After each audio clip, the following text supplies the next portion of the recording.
Andrew Tate and these guys are.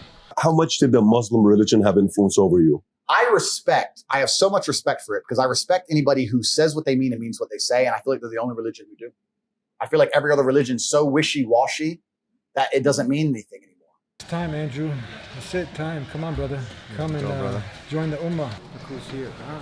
My brother. They want to know about Islam, we'll give them dawah. They want to know about Muslim dust, we'll give them dawah. When they want to hate on our deen, we'll give them dawah. Who's the one and only? Nobody but Allah. They call me Muslim Bilal, I guess that makes me a terrorist. But when them bullets went power was guiding use like a therapist. Now they go around dropping them bombs, tell them not in my name. They want to run around killing daughters and sons, tell them not in my name. If this world wants someone to point the finger at, they can point the finger at us. Yeah, it's cool, don't worry, we're used to it. Saw what they done to sisters on the bus. O2 joined the religion of peace, but walking these streets today is rough. I just kill it with silence, react with kindness, watching the violence, they keep up. You see they slander us in the tablet, they slander us on TV as well. Someone please tell me how Islam is still fastest growing religion in the world. Cause you can't find the truth when the battle concludes from a war of good against evil. And they spread it on the news, but you know the truth. We don't believe those people. Yeah. One person accept Islam because of you, because of your effort, it's worth more than the whole dunya. This is your brother Abdul Khawalda from Dallas, Texas. I'm here in support of the Deen Center. It's a beautiful organization, mashallah, doing da'wah in the US, and they have purchased a piece of land and several buildings on it. And we are counting on our brothers and sisters throughout the US, throughout the world, to be part of this magnificent project. It doesn't matter how much you give. It doesn't matter how much you donate. What matters, we all participate, inshallah. May Allah bless you. Thank you so much. Wassalamu alaikum wa rahmatullahi wa barakatuh.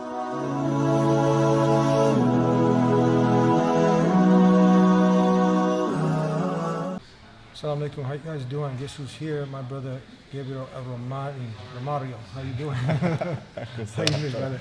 Alhamdulillah.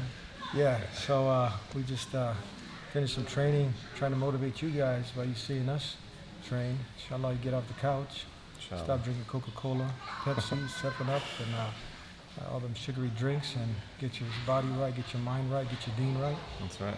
What do you think? How you feeling in Chicago? It's amazing. I mean, I think it's a different feeling when you get to move, right? It's like you expose yourself to a lifestyle that we used to have back in the days. Yeah. Right now, if you don't, it's like the lifestyle that you have is very sedimentary. Actually, it's just sitting down. It kills you, you know that? Right, yeah. There's research on that. Like the worst death is by sitting down too much. In a cubicle all day? Yeah. I just do desk. A desk, yeah. I mean, our ancestors used to be forced by lifestyle to be active, right? Mm-hmm. There used to be conflict all the time. It's different. Go home, you feel different. Mm-hmm. Your wife feels different towards you, you know? You're coming from home, from outside, you're providing your testosterone, high. Doing what a man is supposed to do, right? Doing what a man. Now you're driving 2 hours in traffic, coming home, you don't feel like doing anything. Your wife's complaining, kids are crying. Just repeat. And you take a weekend off, you just go in the mall or going shopping, sleeping extra. It's a killer, So man. what do you recommend for people to kind of get this? Because you've developed laziness, it's just now, instead of this being a lifestyle, that becomes a lifestyle. So what do you recommend so people can at least throw it? I just say, man, if you could just get 20 minutes in, speed walking, doing some push-ups at home, that's like baby stuff before you maybe get to doing something. You got to start somewhere. Yeah. But I think you need to put in that high intensity. Like you feel different right now, I mean, some people just show up, they do power walking. I'm like, okay, it's good for your cardio and whatnot. Mm-hmm. But I think every man should be into contact sport. Absolutely. No doubt about it. I mean, that's just, by default, we're all warriors back in the days, right? And now we're all like housewives. That's kind of what you get these days, bro, for the guys. So what do you expect from this kind of? That's why I try to give people baby steps where people who, man, they've been so far away from working out, eating right. Yeah. I tell them, look, just eat real food, avoid fake food. That's like minimum you can do. Avoid the processed food, and then start doing some push-up. A person who doesn't even do one push-up, you know what I mean? Start doing 5 a day. Build up, do something. Dude, 20 push-ups a day, 20 sit-ups. Yeah. 20 squats takes 3 minutes, 5 minutes, right? That's it. Do it for 2 months, continuously, see what happens. Mm-hmm. I'll challenge anyone. Just do it for a month, okay? Forget it, 2 months. See what happens, you see. And then start. And you move to the next step. Start moving up. Start doing some contests, some martial arts. Really important. It's different when you get hit, Oh. You just People love to shadow box, they love to think, they like to watch stuff, but when you get hit, Everything it's changes. different. Even when you hit a punching bag and it's Yeah. pads, it's like, ah. But when you get hit back, then it's a different story. I mean, that's real life, right? People think they can just throw at life, throw. And the father kicks you in the face, it's just like, you don't know what to do. You don't know and that's where you end up in depression, anxiety. People start popping pills because they don't know how to handle it. They think I can just do. And then when it's done to you, they kind of like, how do I deal with this? So your mind starts playing, shaitan's there whispering, and then you end up in this like dark hole. You don't want to talk to anyone, you don't want to reach out to anyone, and you just suffer. How much would you say, because you deal with a lot of people who have mental health issues, you do counseling, that's your expertise. How much of a role does this play if people get involved in martial arts, that it helps them with their mental state? Yeah, I think, the mind influences the body, and the body influences the mind. Sometimes you have a weak body, but if you have the right mindset, you can get that body in, right? What's the right mindset? The mindset, I just got to do it. Stop making excuses, show up, as you said, right? Show up, start doing stuff. Problem is when the mind's messed up, the body can be in shape. It's a bit more difficult. But you can still push. The thing is, it kind of all starts from here. If you can look good, you can have a nice body, but if your mind's messed up, if you don't have iman, if you don't have the right knowledge in your head, it's very difficult. I think it's easier if you have the right mindset to change your body. I think it's more difficult to change the mind. But of course, once you get going, you start moving, it works. And that's why you need to have like just community, brotherhood. Because if your mind's not right, at least brothers can help you, can motivate you, come on. If you're alone, it's the worst place to be in. So what do you think? Get a partner, someone who'll go with you. Sometimes it's intimidating to go through the door of a new gym or something, right? So you get a partner maybe and go tag team together. It's the problem, right? I mean, with men today, we have the brotherhood is almost dead. People don't want to hang around. People don't want to spend time together. It's like the hadith of Ali radiallahu anhu. He's like, it's always Muhammad, Abu Bakr, Umar. Muhammad, he said always when it was always them together, right? These days, like, can you just call up someone anytime? He's like, look, man, I got a problem, without any judgment, without, like, you can actually open up to them. No, women can. They can always go to their sister, their mother, cry, complain. Khair, it's good. I'm not saying it's bad, like, it's good that they have their avenues to complain. But like us, I think we're having an issue. We don't have that brotherhood. You need to have an accountability partner, someone to push I it. like that. You need an accountability partner. But nowadays it's like, as soon as you like try to give some nasiha or advice to someone, it's like they cut you off. Cut off culture. So the Prophet said, right? The worst person is the one when you tell them, fear Allah, or you give him some knowledge, he tells you, mind your own business. Repeat this again. This is such a powerful hadith. Listen to this. The Prophet said that the worst person, the people, is the one when someone advises him, tells him to fear Allah, they tell you, mind your own business. So, Allah protect us from that. I mean, because that's the problem with men, with us men. We have ego issues, right? Like, you don't want to seek help because, oh my God, you're fragile. So you don't want to get advice from anyone because you know it all. Like, you have to humble yourself, especially here on the mat. You're going to get humbled if you're not humble enough. Someone's going to humble you. I mean, that's what it is. You think you're arrogant, you think you can do stuff. Someone's going to choke you out, and that's just the way it is. You got to show up and you got to be humble. And it doesn't matter. There's always going to be someone better than you. Above every person of knowledge, someone more knowledgeable. There's always going to be someone better than you. The problem is people are suffering from low self-esteem. That's why they don't want to show up. It's like, I'm going to get embarrassed. I'm not good enough. No, show up, man, and fight and just be strong. And it's about the heart. So what if someone's going to beat you or embarrass you? You only get embarrassed if you actually admit that you're embarrassed. You're only getting embarrassed if you accept that embarrassment. If you're going to be there, being humble and learning and having fun and just feel like, yeah, man, I got my back with, but it feels good, right? It's just the learning, man, right? It's all about the ego. So we have to kill that ego and just, alhamdulillah, it is what it is. So we covered now the part of training, incorporating that into your life. Another thing, Will, before we conclude, how much does food have an influence on your mental health? For example, just a simple example, this is basic for anyone who studies nutrition and who's into health, water. Keeping hydrated obviously, but drinking the tap water, and that contributing to the lower testosterone because of what they put in, not just the fluoride, you know, the white, you know, the things that they're flushing down the toilets, going into the water, drinking water, and then this tap water has all these chemicals, toxins in there, and that's affecting your mental health, would you say? I'm just giving one example, not to talk about all the processed junk foods and all that. So that goes back to how important is nutrition for mental health. I mean, the basic principle of science is you are what you eat. Yeah. Right? So whatever you put in your, that's what you're gonna get. So, as you said right now, I think it's, personally, from my research, I do believe it's systematic. People say, yeah, conspiracy theory and all that, but just look at the research. It's funny because, you know, you get accused of conspiracy when you show people research and like, that's conspiracy theory. Look, the thing is, men are being emasculated. As you said, the water, the food, the lifestyle, everything is against being a man, against being healthy. Because when you're not healthy, you're dependent on things, dependent on big people, dependent on economy. So it is what it is. I mean, people want to say, yeah, this is rubbish. Just look around. Actually, you don't even need research. Just have to look around. Just be observant. You know, it's something that you observe.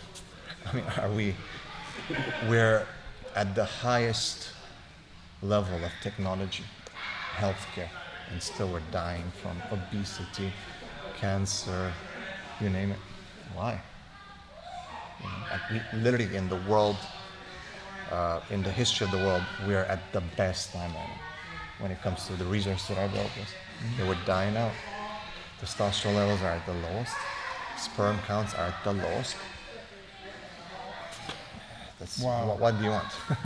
I mean, is that when you said something very factual, the attack on masculinity, and is that why we see a pull towards people such as Andrew Tate in the Muslim community? A lot of men, they really enjoy. He has a lot of things that he says, and a lot of the youth and people gravitate because he is saying some things that make sense. I said, if I have responsibility for something, I must have a degree of authority over that thing. If the captain gives orders and everyone ignores him, then he doesn't go down with the ship, does he? He has authority because he is responsible. The two things are the same. right. Now, we don't obviously agree with everything. You know, I would love to him. I had him on the court. I'd love to him to be our brother in the Deen. And Andrew Tate, if you're watching, we're going to come see you, inshallah, in Romania, to give you another invitation to come to Islam, because we obviously can't measure him according to the Quran and Sunnah, because he's not living by that yet. I think he's attracted to it. I think he feels it, you know? Yeah. I think it makes, you know, you meet these people who are like, look, if I were to embrace any religion, it would have been Islam. Yeah. And I'm always like, what stops you? Well, this. I'm like, just do it. But with Andrew Tate and others like him, it's not necessarily just what he says, it's also how he says it. Yeah. Right? He's assertive. He commands confidence. These are things that are attractive to both men and women. And this is something that we're missing. Right? Compare Andrew Tate with like someone like, you know, some of the Sahabas, right? You cannot compare. And people are confused because they're attracted to these characteristics. But then there's a lot of baggage, negative baggage that comes with it. People don't see that. Right? The whole bad boy culture. It's not about that people like bad boys. It's about that. It's that people are confused because that confidence is attractive. What comes with that confidence is all that toxicity and all the haram and all the things that they offer. So the Muslims get caught up in that. They look at with all due respect, some of our community leaders, and they're saying, brothers, be nice. I'm not saying you're not nice. No one says don't be nice, right? It's just that if you look at the Prophet, and again we look at لَقَدْ كَانَ لَكُمْ فِي رَسُولِ اللَّهِ أُسْوَةٌ حَسَنَةٌ. In the Prophet, the Uswa Hasan. It's the best example. Imagine if Andrew Tate, he started taking Prophet Muhammad, a messenger who was sent for him also. Right? Yeah, I mean, like, you know, he can take things to a whole other level. Like when Umar Khattab embraced Islam, I mean, like, that was huge. Like Umar, he would go up, like he said, he would just go and declare it. Yeah. Right? And Abdullah ibn Umar is like, he's like, they start beating us and we're beating them. He's like going back and forth, right? When he went for for Hijrah, he said, okay, whoever wants to, his mother to lose her son, come, I'm leaving, meet me just on the other side, It's like, is he arrogant? No, but he's not scared, right? So you find, like, look at the process. It's not about being always mean. The problem with these guys in the Red Pill movement, Andrew Tate, is that they're always trying to stay on one side. They're always consistent on one way. And when they get called on it, and they have been called, even by women, I've seen a couple of interviews where they get stuck. They don't want to admit. The Prophet would go from strength to softness, strength to softness, and that's the balance, right? And establish the balance in truth, and don't break the balance. So the Prophet in certain situations you'll be super tough, super strong, and in certain situations super lenient. It depends on the situation. And I think that's a real man. He's able to ascertain what situation requires which response. So people like Andrew Tate and others, they're going to get some things right and a lot of things wrong because you don't have Islam. Islam gives you everything. It's a blueprint for life. Prophet Muhammad didn't guess things on his own. It's coming from revelation from the creator of the heavens and earth. So if you want 100% on how to act in all situations, you got to come to the deen, to Islam. To keep it simple, I mean, Andrew Tate and these guys are exemplifying some elements of the fitra, the natural male disposition. That's what's attractive, right? It's like people go back to their nature. Is that, as you said, the revelation is meant to fine-tune the fitra, to protect it, to guide it, right? Without the revelation, the fitra can be corrupt. The revelation is meant there to guide the fitra. Remove the revelation, you got Andrew Tate. Put on the revelation, it fine-tunes it, you got someone like Omar Khattab. It's time, Andrew. It's it, time. Come on, brother. Come and join the Ummah. Let's go. What would you say to him? He's coming in, I would say stop messing around, take your glasses off, sunglasses. That's a sign of insecurity. He's saying that it's his eyes and he's got some, but in the end you see him sometimes in the sun outside without his sunglasses. The samurais used to always use a mask because they hide their insecurities and fears. That scary mask, right? The sunglasses are a sign of insecurity. There's something missing. There's something missing. You can never get, no matter what you do, you can train, you can be the toughest guy. In the end, if there's no iman, there's something missing. And that's not I'm not trying to disrespect. No, that's a fact that until God Almighty Allah is saying that truly in the remembrance of Allah, their hearts find rest. So you can never truly be satisfied and happy until you have connection with your Creator, not in the Trinity or not in worshiping your desires, anyone else. So this is out of the love, calling you to what will give you the security, full confidence, security, and that's a relationship with the one who created you from above. That's right. And the Deen, Islam. Let's do it. Let's do it. All right. So we covered a lot here. We covered the training. Make it part of your regimen. Get in shape. Get active. Start with some push-ups. Eat right. Avoid the tap water. Right mindset. Get your mind right. And you can't do that if you're not waking up for Fajr in the morning. That's it. So there's a lot we can cover. It's a lot of muscles, but I can't lift the blanket up, And, good. Alhamdulillah. Hopefully, bonding here with my brother. It's been a while. Gabriel Romaani. All right, brothers. Peace be with you. We need to do this for the future of our children, the future of our great country, the future of mankind. This is your brother Uthman ibn Farouk, and I've got a very important message. Alhamdulillah, our brother Eddie is setting up the Deen Center, not just the Deen Show, but the Deen Center, a full Dawah Academy, a masjid, a Dawah Center in America, the first of its type, a groundbreaking project. And I want everybody, as I'm supporting it, I want everybody to support it so we can take the Dawah to the next level. We need the Deen Center. Please support it.